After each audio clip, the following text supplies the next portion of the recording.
Hi, Ron. Let's start from here. Tell me about yourself and how did you decide to start a network marketing business?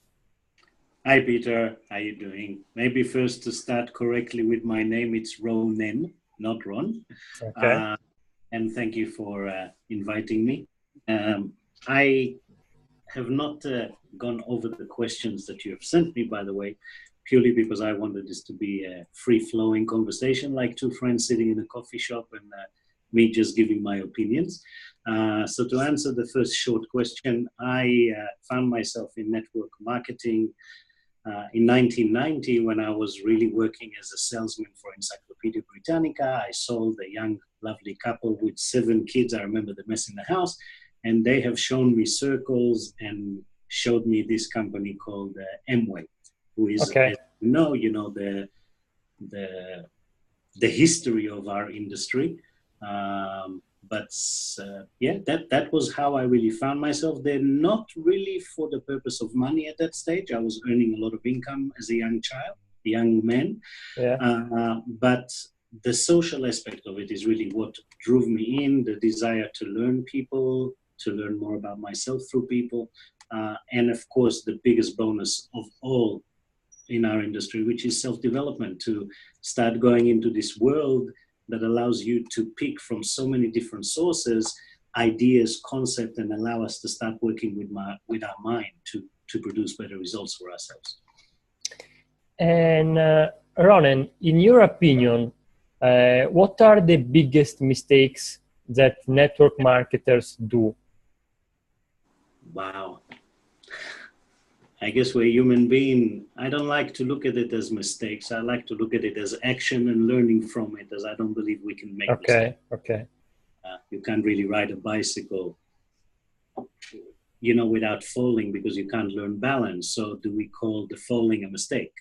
No, I don't think so. We take action, a lot of the action that I would not advise to do, but sometimes it is necessary for our learning. Let's see, quite a lot of them. The biggest thing is that we put our past experiences and our own fears upon the prospects that we go to expose a professional business to.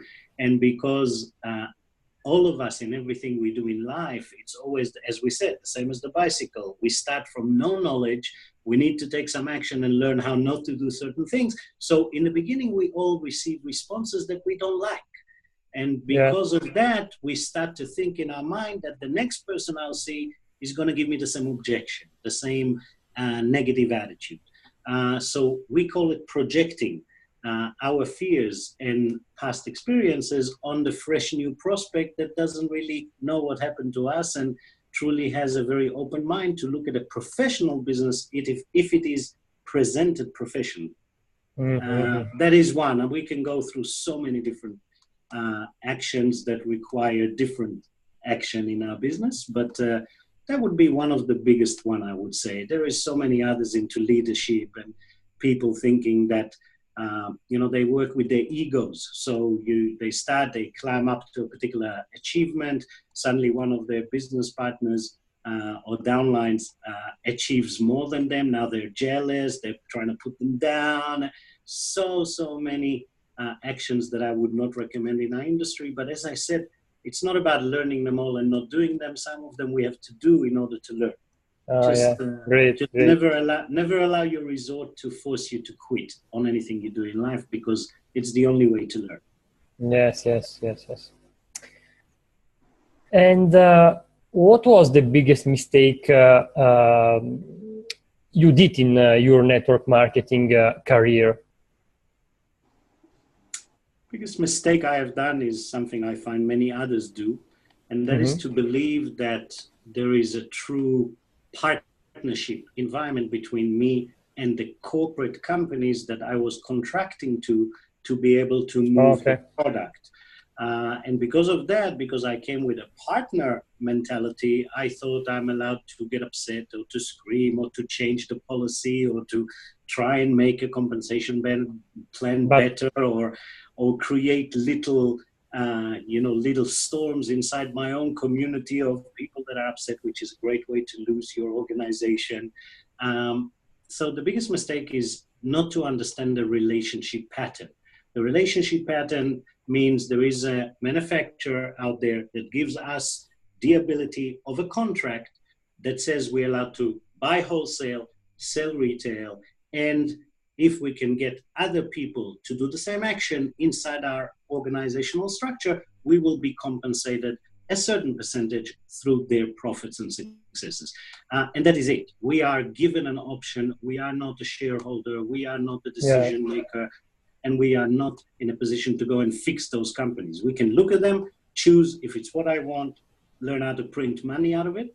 And if it's not what you want, better for you not to be negative and move to somewhere else, because being negative in a company just produces destruction for you, for your people that you work so hard to get, and for the companies. Mm-hmm. Very useful. Yes. In your opinion, what is the right moment for somebody to quit the corporation job, okay, and focus at 100% on his network marketing business? That's a very good question. We call it in our industry going from a part-time group to a full-time group. We believe there are 8 groups in our industry, according to Forensic, which is a methodology of business. And, you know, considering that one group would be the lottery group, and the other group will be the weekend wonders, and then there is, so we define those groups in order for our partners to identify what is their profit line that they want and what kind of activity pattern they need to follow. Because social networkers, which represent 80% of the field of networking today, are people that are very loved by everyone. They love everyone. They volunteer to every table, every registration table. They're always the life of the party, but they're not really running a business. That means they will never really make income, but they are very needed in our industry because, you know, that they are the life. I believe a lot of people are not aware that they might be in that group and think that they will actually generate income. For that, they need to become a part-timer or a part-time serious or a full-timer, as we call. So to full-time, it's a very dangerous choice, in my opinion. Dangerous is maybe not the perfect word, but you really need to take that decision not lightly. Because you see, a part-time is designed for you to have a home-based business surrounding your job, surrounding your existing world, which means whatever happens, you have a salary. Whatever happens, you get some money coming in, you are not in financial disaster. The second people want to jump into full-time, they have to recognize a few things. One, they are quitting one income stream. Two, they are not anymore involved in an environment that has a lot of prospects or other people. They are usually now working from home. Three, they are motivating themselves only, which means if they have a bad month mentally, it's not like a job that you're going to keep getting paid. You're emotionally, mentally distracted. So, and the worst part is that usually when people achieve in our industry a bit of success, now they want to jump into full-time, they quit their job, now they start traveling the world taking selfies, forgetting that they're not getting this income stream and they're not pouring energy 5 times more or actually double more full-time into their business. Now they are going to come back into a massive halt, confusion, and eventually confusion will go into non-activity, and non-activity will create financial disaster. And that is why I always recommend to my partners, only when you accumulate 3 times the amount of money you work in your income stream, only then quit your job, take the 2/3 of the income stream that you're above your current class and start investing it into an investment portfolio, such as real estate, such as anything. And live on the same third and keep on pushing your business full-time, which means double the time now. Keep pushing it to generate higher income on the third. But the 2/3 that you have just created, put it into assets. And keep living on the third that you've created and push that to become 3 times your last salary. When you do so, and you do not think you're going on holidays, but actually becoming a full-time worker, that is the right time to do that, not before, in my opinion, only, of course. Very good suggestions. Thank you. Thank you. And Ronen, how do you prefer to work? Online with social media or funnel marketings, offline, both, and why? That's very, very interesting questions that you're asking me specifically. I'm an old dog, and the world of social media came at a later stage to my life. The older dogs, we usually find it easier to have face-to-face interaction, what we call belly-to-belly contact. Yeah. We are much more comfortable with higher level of posture to be able to just approach pretty much anyone face-to-face. On the other hand, the last 15 years of this industry, working a lot with the Y generation, I have learned the power of combining social media with belly-to-belly approach. And the way that I recommend most of my partners is to look at those worlds almost as geographical terms. So your local market is really for you to improve your belly-to-belly approach scenario, real human to human. Your social media allows you to expand globally. If the companies you are operating with are existing in different companies around this globe, you can do things we could not do in the past without social media. That is really launch new countries while you are in a different environment. The next of what I'm about to say is a personal opinion, okay? Only mine. Yes, I believe that the average distributor is making a less productive effort when they go into social media with the wrong role. So I'll explain. I believe social media is a fish tank with 1 billion fish in it. And I believe that everyone's trying to jump into that fish tank and become the best looking fish. I think it is wiser to learn how to be the fisherman. And to learn how to throw the sink in, bring the fish, and then talk to them face to face on Zoom, on Skype. I do not believe that sending endless amount of links and video presentations will ever do the job. That is make spam. Yeah. Before we give information, it's more important for us to gather information about the potential partner we might want to work with. And I really advise everybody to start thinking about the following point. If we really have something so good in our hand, do we really need to convince other people to do it? Question 1. Question 2. If we're truly looking for business partners for any kind of business in the world, would we truly go to everyone we know and say, oh, please, please be my partner? Or would we interview them, qualify them, find out that we can relate to them, find out we want to work with them, and then give them a chance to be a business partner? Yes, right? So there's a lot of things for us to start thinking in our industry. Why are we behaving in the wrong mind thought patterns when we approach people? And that is a conversation on its own for another 2 hours, maybe the next interview. Yes. Right. Ronen, can you tell us some tricks to manage a network marketing team? Tricks. There is no tricks. I think the best advice, it's very general, but the best advice is you really need to understand what it is to be a good follower. You see, I believe you can never truly lead any organization unless you first learn how to follow. And learning how to follow is not really something like going and doing an exam or learning. It's really a matter of finding a balance with your ego. So I think that the biggest tips in order to run a good organization: 1, never expect your people to do things that you are not willing to first do yourself. Prove to yourself that you can do them. Prove to yourself that they work for yourself, and then go and teach. I've seen too many people go out there and tell other people what to do when they have not done it themselves. So that will be a very big tip. As I said, there is no magic. We have to get out there, learn, teach ourselves, and teach others. This is all what it is. Our business is probably, our industry is the most simplest industry in the world. Not the easiest, but simplest. Second, really try and become a vessel. Try and be what I call a servant leader. and not someone that is there for his own ego, self-gratification, thinking only about himself. Truly see your people before you as equal, understanding as they are your assets. Before anything else, they are your asset. You are committed to them. Yes. You know, so I think those two will be a very, very big advantage for someone to be able to really maintain a good community, because if you have attributes, the rest of the stuff comes together.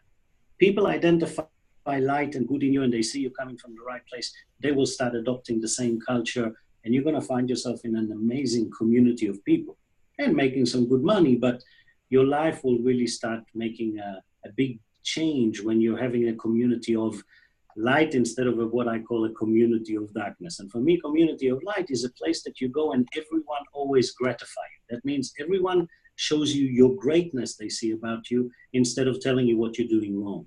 It's a place that you can always come and feel like you're not judged, a place you can actually be yourself without having to protect yourself from normal behavior in the outside world. It's a place that everybody chooses self-development, growth, inspiration.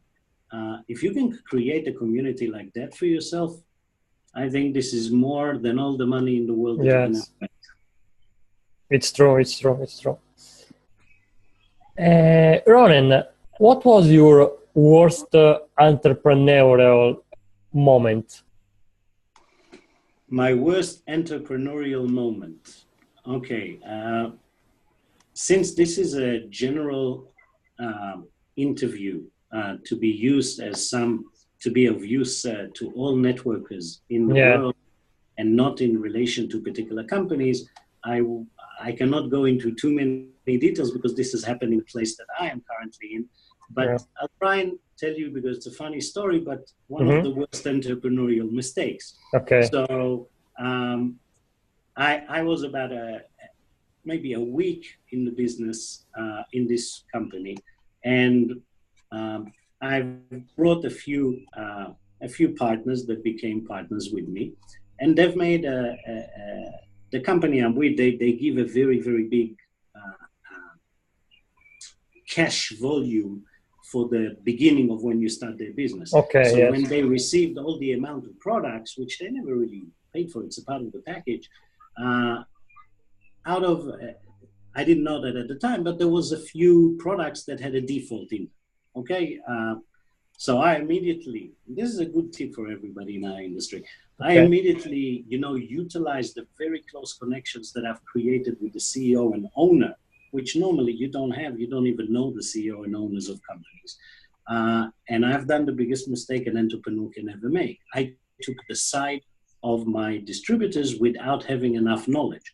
And I said, oh, don't worry, I'll fix it, And then the next thing I did is abused the idea that the CEO and owner gave me a direct line. And I abused it with the worst mistake because I rang the first conversation to complain.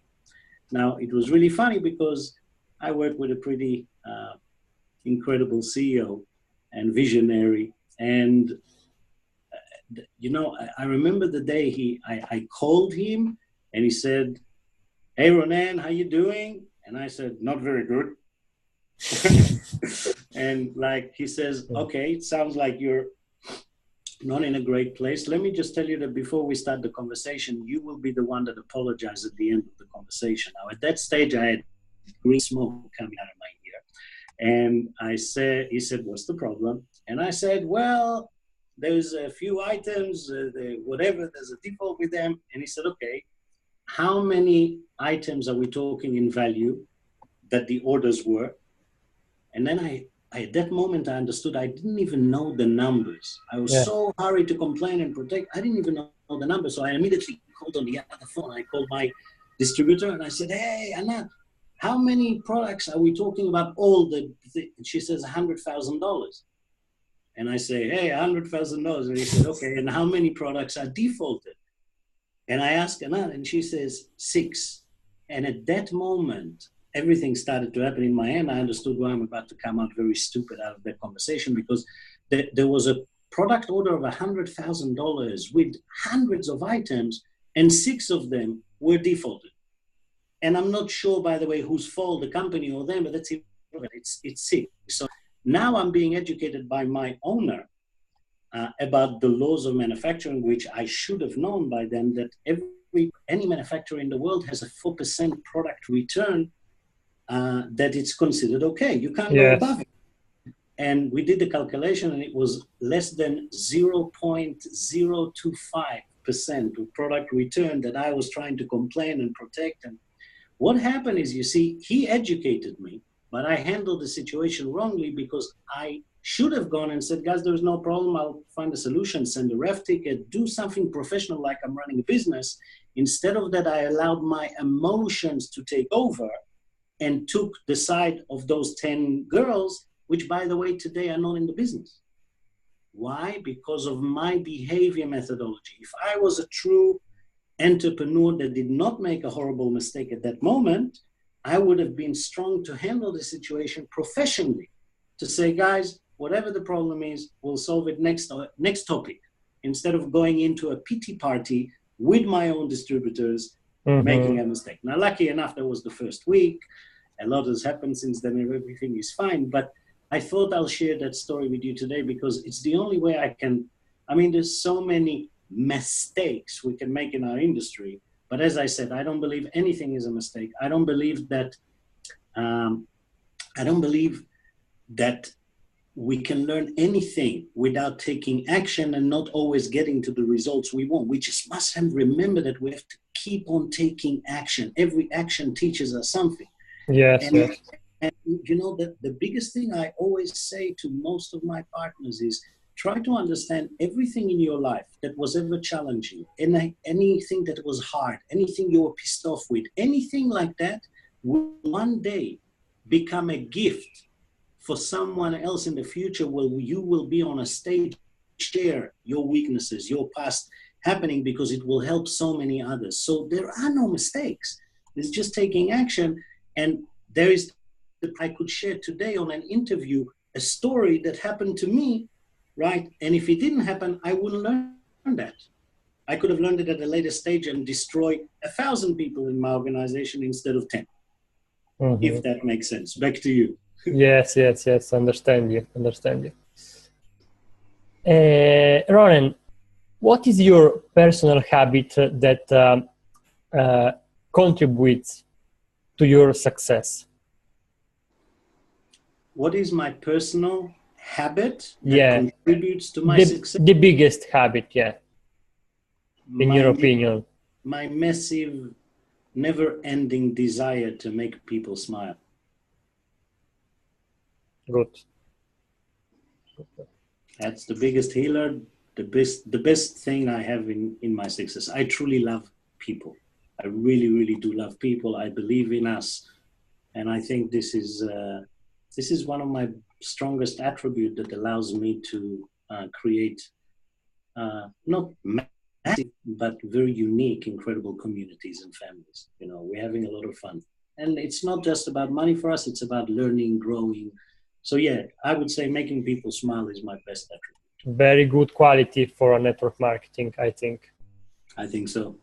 And what is your biggest strength?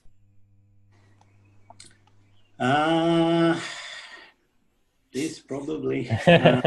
For the ones that are reading this and not seeing the video or hearing it, I was pointing at my lips. It is not true. The lips are not the processor. I think my biggest strength, through all the different things that I have done in life, I have a very, very unique gift that gives me the ability to put myself in the other people's shoes very quickly and truly almost becoming them. That allows my empathy to work very well. It allows me to truly not judge, not assume, not do things that we should all start working on. You know, I know that you're probably going to ask me later some recommendation of books and stuff, so I'll keep it for them. Of course, You know, there's that really is my biggest strength, to be able to almost feel and become the other person, to always remember that we never really know who the person is in front of us. There's so many examples. You know, you walk in the street, someone bangs into you. Mm-hmm. Immediately we're starting a process. Immediately, the first thing, he bangs into you, he becomes not impeccable with his word. That means he has sin in his word.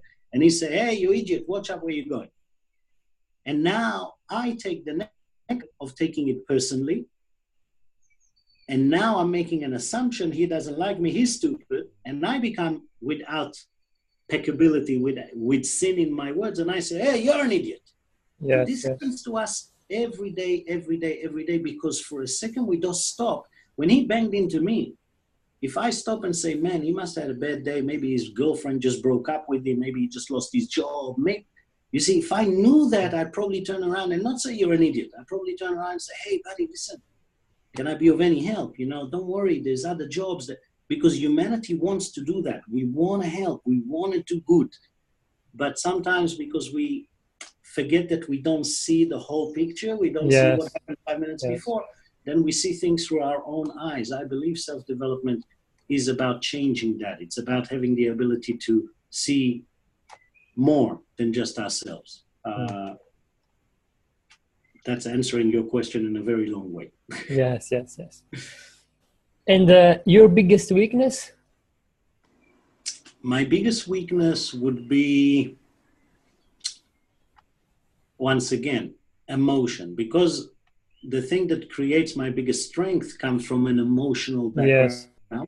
Then, as we spoke about professionality in businesses should be run mainly logically. Mainly, there should be a percentage of emotion, but I believe that the balance there with me, even till today, although it's much better than what it was, it's still a work in progress. And I believe that the balance has always been too emotion, not enough professionality, which has allowed my mental behavior or feelings to create waves inside my building. So instead of having little ones like that as you go, mine was like ups, downs, and Understand.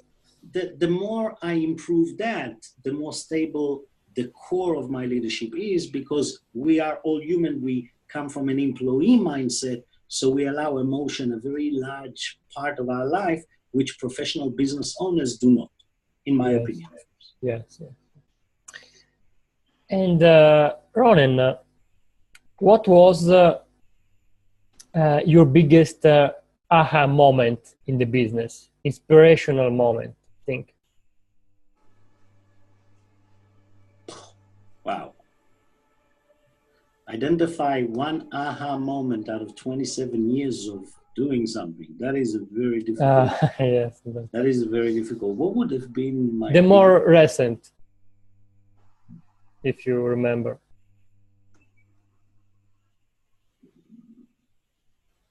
My biggest aha moment.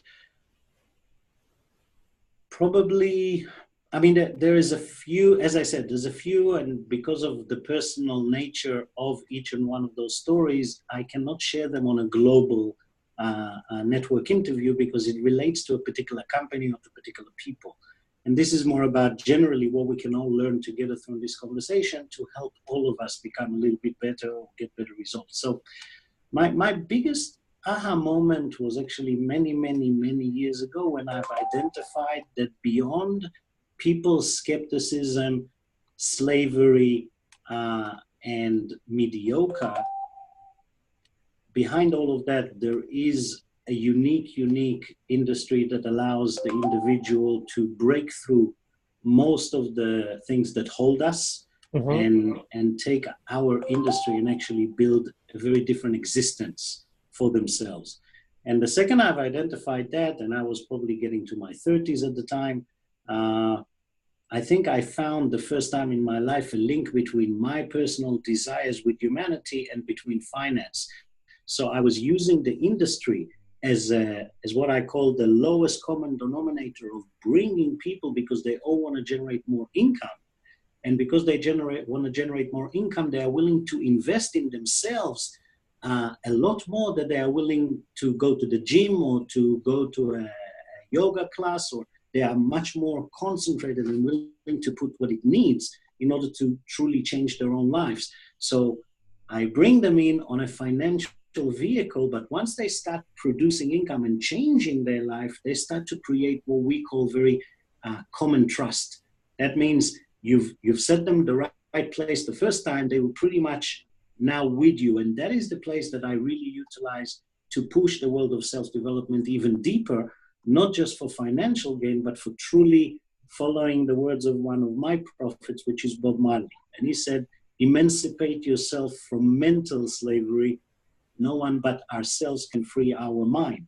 So I know I can't free other people's mind, but I can definitely be close enough and pointing on enough different tools and information that worked for me to allow them to free their own mind. Because I truly believe that achieving financial freedom requires you to also mentally free your mind from so many things that society has put in there, or we put there through society. Okay. And what tools do you use that makes your business simple and duplicable? What tools? When you're referring to what tools, you anything. Also, the smartphone, Zoom. These kind of tools. Yes. I use an iPad. I use an iPhone. I use a laptop.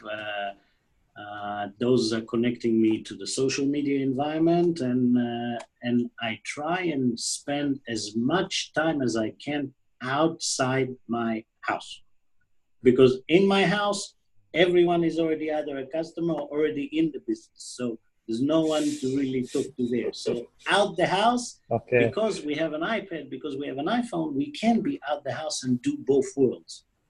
Understand. And if you could recommend some book for our readers and our listeners, what would they be? Okay, there's obviously endless and thousands of remarkable creations out there. Yeah. And that is why in every interview that I've been invited to, I choose to stick to two. And the more those people will hear those two on different interviews, the more maybe they take it seriously and eventually read them. So one of them is actually for reading, and one of them I recommend audio. It's actually the only book that I recommend audio. All the other books I usually recommend read the book and then listen to the audio, because book comes into your heart where the audio comes into your mind. And it's a different way of learning from them. So the first audio book that I would recommend is an audio book called The Four Agreements by Don Miguel Ruiz. And the audio version that I recommend to listen to is narrated by Peter Coyote, because he has a very good trance voice, and it is, in my opinion, the most powerful platform ever been written when it comes to the world of self-development. There are so many segments and so many niches, and incredible, everything from Dale Carnegie to Napoleon Hill to Robert Kiyosaki to Anthony Robbins and I can go, and each one of them does different things.